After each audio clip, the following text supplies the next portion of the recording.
ჩვენთვის ყველასათვის გასაგებია ეს ადამიანები რაზე აპელირებენ საზოგადოება შეყავთ შეცდომაში არანაირ კავშირში არ არის ეს ლარის კურსთან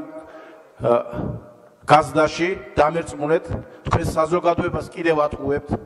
თქვენ გინდათ ქვეყანაში შემოიტანოთ ქაოსი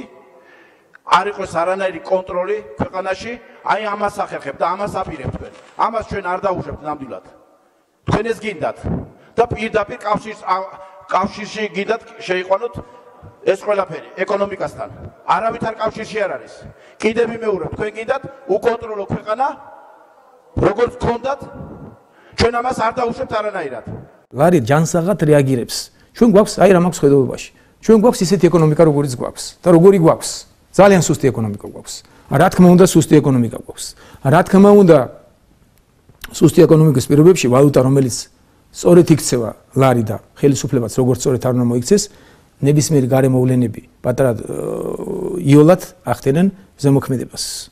ახლა ეს ნებისმიერი გარემოვლენა არის საკმაოდ მძიმე ახლა რაც ხდება მძიმე თუ მძაფრი ესე ვთქვათ მძიმე არ ვთქვათ მძაფრი რაც ხდება იცით რომ ექსპორტი შემცირდა თანხა შემოსული თანხა რომელსაც გადმორიცხვების სახით აკეთებდნენ ჩვენი თანამოქალაქეები რამე თუ მათ გაუჭიდათ იქ სადაც იყვნენ და სადაც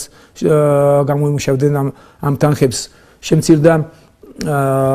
ტურიზმი ამას ორი მიზეზი აქვს ერთი ობიექტური რომ ისევ როდესაც მიდის ეკონომიკური დაღმასვლა და რეგიონში და რაღაც ეს საერთოდ ამცირებს ტურიზმზე და მე ვფიქრობ რომ გარკვეული შეცდომები იყო დაშვებული საგარეო საქმეთა სამინისტროდან როდესაც აბსოლუტურად გაუაზრებლად ძალიან ბევრ ქვეყანასთან გამკაცრეს სავიზო რეჟიმი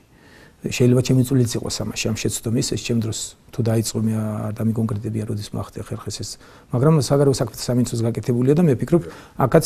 შეიძლება გარკვეული გადაცემები იყო გაკეთებული